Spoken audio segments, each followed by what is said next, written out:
আসসালামু আলাইকুম, আপনাদের সবাইকে স্বাগত জানাচ্ছি এখনকার আলোচনা। আপনাদের সঙ্গে আছি আমি সিরাজুল ইসলাম। দর্শক, ইউরোপের একটি দেশ থেকে মার্কিন রিফুয়েলিং ট্যাঙ্কার বিমান পালিয়েছে। কারণ কি? কারণ হচ্ছে ইরানের হুমকি।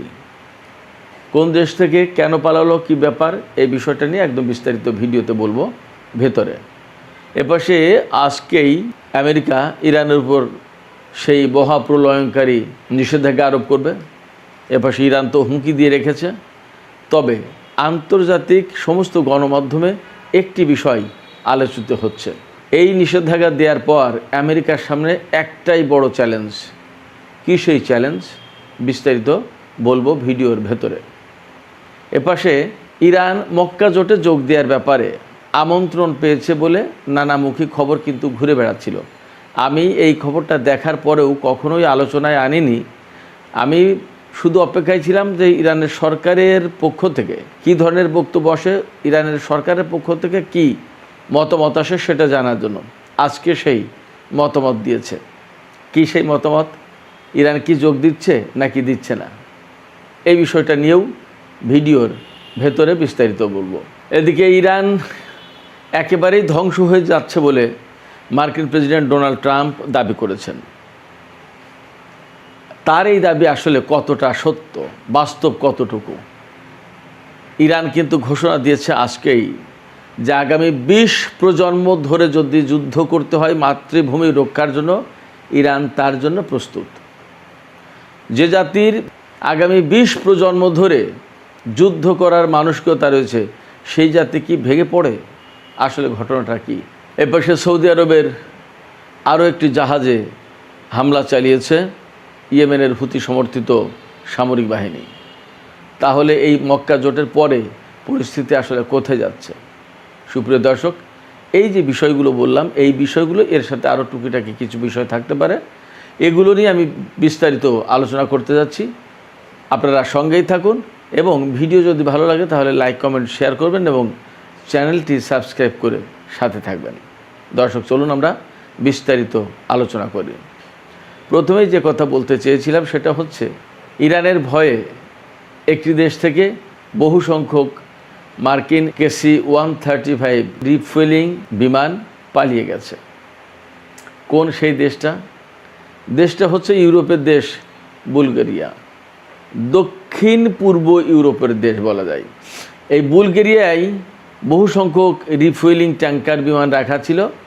প্ল্যান ছিল ইরানের উপরে যদি প্রচণ্ড রকমের হামলা চালানো হয়, স্থল অভিযান চালানো হয়, তাহলে বিমান সাপোর্ট লাগবে, আর বিমান হামলা চালালে তো লাগবেই। ফলে যখন ইরানের উপর হামলা চালানো হবে তখন বুলগেরিয়া থেকে এই KC-135 রিফুয়েলিং ট্যাঙ্কার বিমানগুলো আমেরিকার বিমান বাহিনীকে সাপোর্ট দেবে। কিন্তু ইরান বেশ আগে থেকেই এই রিপোর্ট তাদের হাতে ছিল।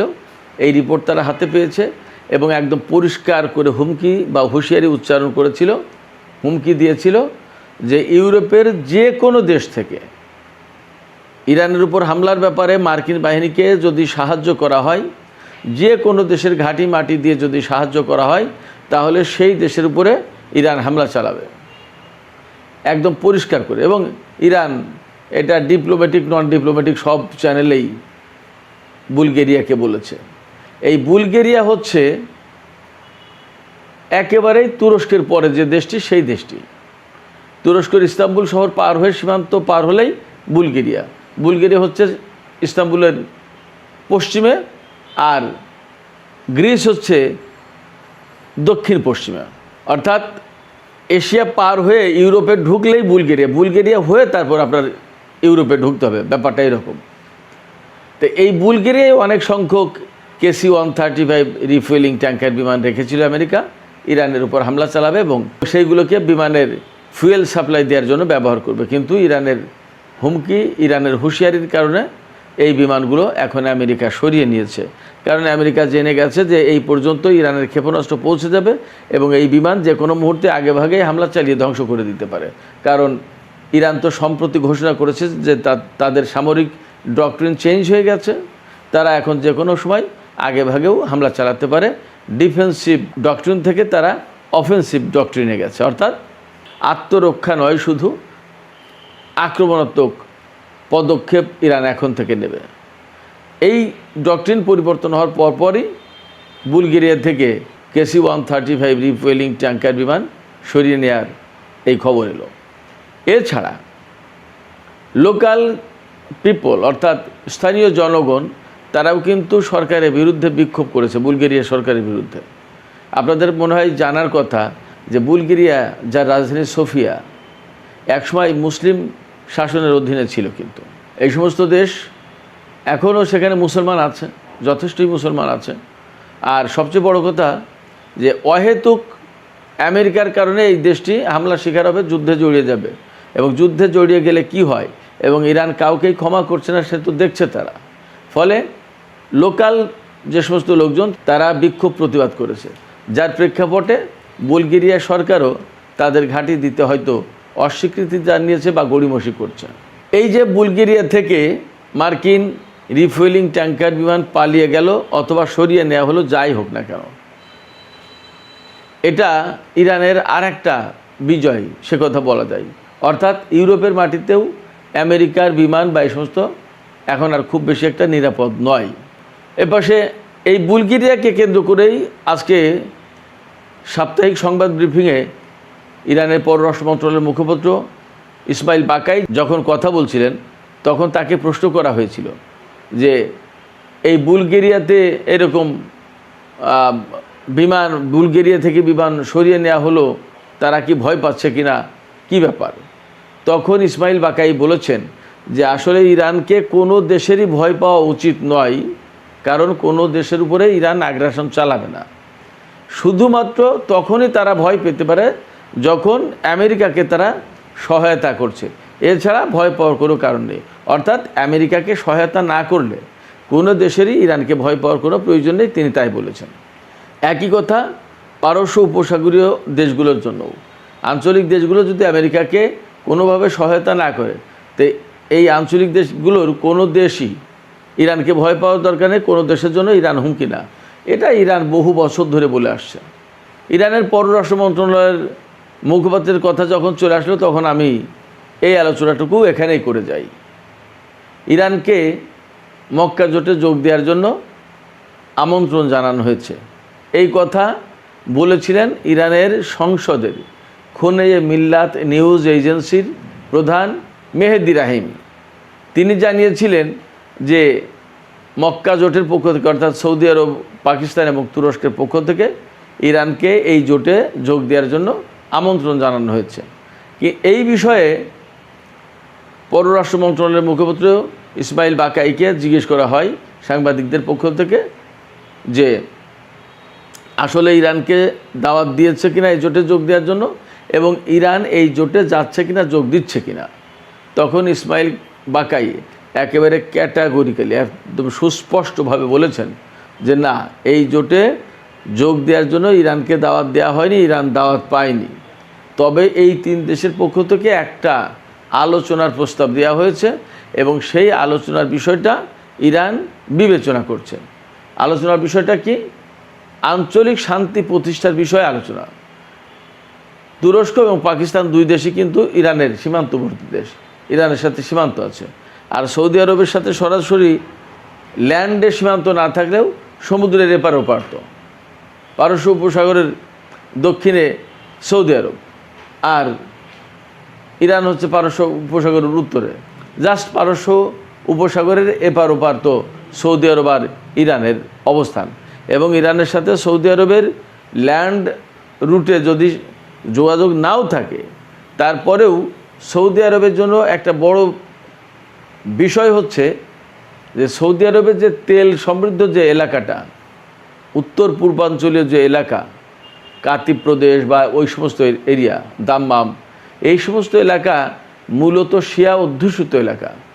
এখানে প্রচুর সংখ্যক শিয়া মুসলমানদের বসবাস, তারা এখানে বসবাস করে, এবং এখানে এই এলাকাটা কিন্তু তেল সমৃদ্ধ। অথচ এই শিয়া মুসলমানরা অনেক ক্ষেত্রেই বঞ্চিত, এটা একদম মশহুর প্রচলিত, খুবই বাস্তব কথা। এটারই যথেষ্ট আলাপ আলোচনা সৌদি আরবের ভেতরেই হয়।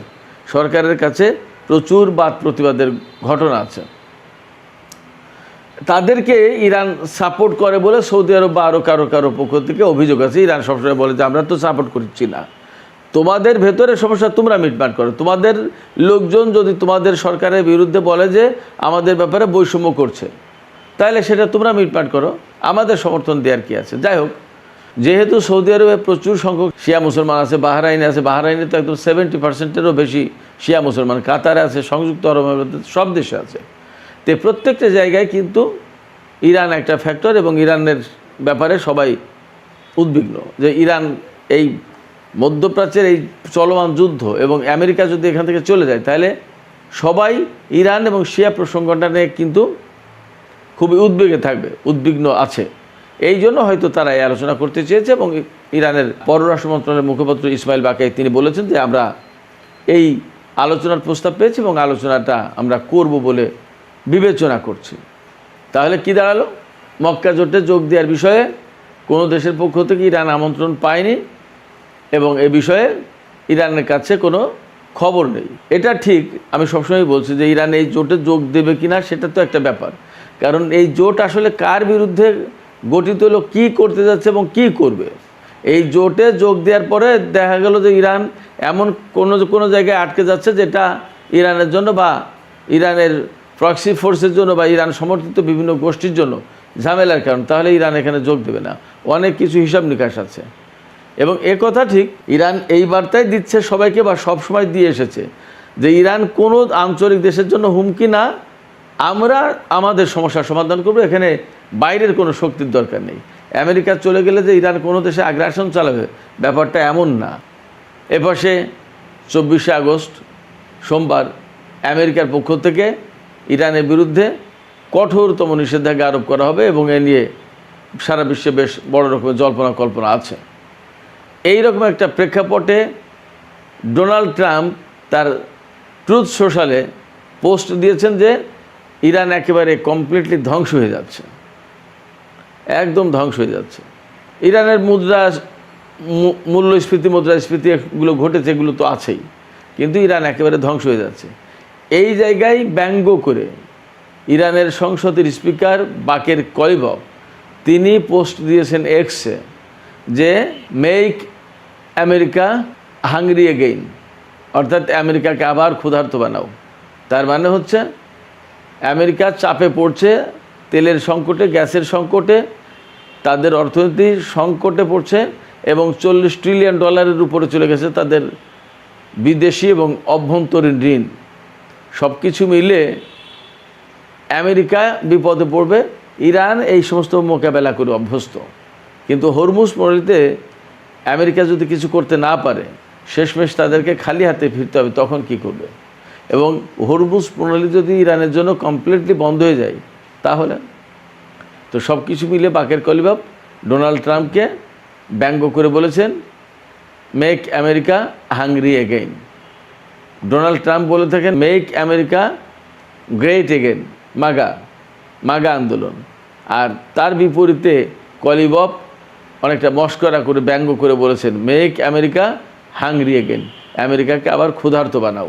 এদিকে আমেরিকা যে ইকোনমিক ডুমসডে ঘোষণা করতে যাচ্ছে, ইরানের বিরুদ্ধে ব্যাপক নিষেধাজ্ঞা আরোপ করবে, এই ব্যাপারে আন্তর্জাতিক গণমাধ্যমগুলোতে ব্যাপকভাবে বিশ্লেষণ চলছে যে এই যে ডুমসডে হবে, এই যে নিষেধাজ্ঞা আরোপ করবে আমেরিকা, ডোনাল্ড ট্রাম্প, কিন্তু তার সামনে একটা অনেক বড় চ্যালেঞ্জ আছে। সেই চ্যালেঞ্জটা কি? সেই চ্যালেঞ্জটা আর কিছু না, সেই চ্যালেঞ্জটা শুধু চীন। অর্থাৎ চীন এই নিষেধাজ্ঞা মানবে কি মানবে না, এটা হচ্ছে ফ্যাক্টর। কারণ ইরানের শতকরা 80% তেল শুধু চীন একা নেয়, 80 থেকে 90% তেল। তো যদি চীন ইরান থেকে তেল নেওয়া অব্যাহত রাখে এবং নিষেধাজ্ঞা না মানে, আর চীন থেকে যদি বিভিন্ন ধরনের প্রোডাক্ট ইরান পায়, তাহলে তো আমি দেখি ইরানের বিরুদ্ধে নিষেধাজ্ঞা কার্যকর করার আর কোনো প্রয়োজনের প্রশ্নও নেই।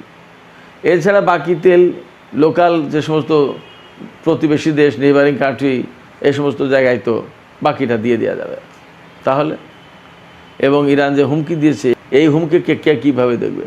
ইরান তো সোজাসাপটা বলেছে আমেরিকাকে যারা এই নিষেধাজ্ঞা বাস্তবায়নের ব্যাপারে সহযোগিতা করবে, তারা ইরানের শত্রু বলে গণ্য হবে, তাদের বিরুদ্ধে ব্যবস্থা নেওয়া হবে সামরিক উপায়ে, এবং তাদের জাহাজ হরমুজ প্রণালীতে চলতে পারবে না। আর আমেরিকা যেই নিষেধাজ্ঞা বাস্তবায়ন করছে, কার্যকর করতে যাচ্ছে, আমেরিকার ব্লকেড না সরিয়ে নিলে তাদের অবস্থা খারাপ হবে, ইরান তো সেটাও বলেছে। এই অবস্থায় যতই ডোনাল্ড ট্রাম্প ইরানের অবস্থা খারাপ, ধ্বংস হয়ে যাচ্ছে, কি করবে এটা সেটা যতই যাই বলুক, শুধু এখানে ছোট্ট একটা ইনফরমেশন দিই আপনাদেরকে, বাকি ইনফরমেশন আমি আলোচনা করব, এই প্রসঙ্গে আলোচনা করব টক উইথ সিরাজ ইনসাইটে আজকের রাতের ভিডিওতে। সেই ইনফরমেশনটুকুই এই যেটা দিতে চাইছি এখানে ছোট্ট করে, সেটা হচ্ছে আমেরিকাকে বাঁচানোর জন্য, ডোনাল্ড ট্রাম্পের রাজনীতি বাঁচানোর জন্য, ডোনাল্ড ট্রাম্পের ক্ষমতা বাঁচানোর জন্য পাকিস্তানের সেনাপ্রধানকে অনুরোধ করে ইরানে পাঠিয়েছেন যে আবার কূটনীতিতে ফিরিয়ে আনুন ইরানকে। ইরান আসবে? ইরান কি আসবে আলোচনার টেবিলে, কূটনীতির টেবিলে? এই আলোচনাটা আপনারা শুনবেন টক উইথ সিরাজ ইনসাইটের বিস্তারিত ভিডিওতে। আপনারা সবাই দেখেন কিনা জানি না, টক উইথ সিরাজ ইনসাইটে মূলত এশিয়া, দক্ষিণ এশিয়া এবং পূর্ব এশিয়া এই এলাকা নিয়ে, আমাদের বাংলাদেশ প্রসঙ্গ, ভারত, পাকিস্তান এই সমস্ত নিয়ে থাকে। যেহেতু পাকিস্তানের পক্ষ থেকে সেনা প্রধান গিয়েছে এবং পাকিস্তানের এখানে একটা ভূমিকা আছে, এই জন্য আমি টক উইথ ইনসাইটের আলোচনায় ওই প্রসঙ্গ কথা বলবো। তো যাই হোক দর্শক, এখানে আমি আর অল্প একটু আলোচনা করে শেষ করতে চাই। ওই যে আমেরিকা ইরানকে একদম নিষেধাজ্ঞা দিয়ে ধ্বংস করে দিতে চেয়েছে, সেই ব্যাপারেই ইরানের পররাষ্ট্র মন্ত্রণালয়ের মুখপাত্র ইসমাইল বাকাই তিনি পরিষ্কার করে বলেছেন যে ইরান আগামী 20 প্রজন্ম ধরে দেশের জন্য, দেশ রক্ষার জন্য, মাতৃভূমি রক্ষার জন্য লড়াই করতে প্রস্তুত রয়েছে, যুদ্ধ করতে প্রস্তুত রয়েছে।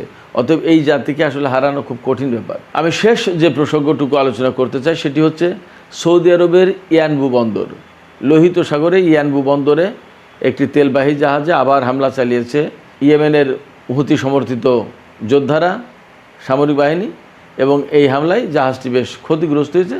সৌদি আরবের পক্ষ থেকেও এই কথা স্বীকার করা হয়েছে।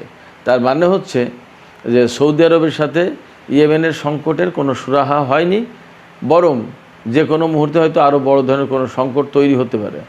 খুবই আশ্চর্যজনক ব্যাপার হচ্ছে যে ইয়েমেনের সাথে সৌদি আরবের এই সংকট অবশ্যই মিটমাট করা উচিত ছিল, এবং ইয়েমেনের অভ্যন্তরীণ বিষয় অভ্যন্তরীণভাবে সমাধান করার জন্য ব্যবস্থা করে দেওয়ার দরকার ছিল। প্রয়োজন এই ব্যাপারে আঞ্চলিক দেশগুলো, এই সৌদি আরব, তুরস্ক, পাকিস্তান, তারা সবাই মিলে একটা মধ্যস্থতা করে সমাধান করতে পারত। তা না করে বরং ইয়েমেনের হুতিদের সাথে সৌদি আরব এখন যুদ্ধ করতে যাচ্ছে। এই যে মক্কা জোট হলো বা আরও দেশ যারা জোটে যোগ দিতে চায়, তারা কি করবে সেটা কিন্তু একটা প্রশ্ন। তো সুপ্রিয় দর্শক, এখনকার আলোচনা এখানে শেষ করতে চাইছি। আলোচনা শেষের আগে আপনাদের মতামত জানতে চাই।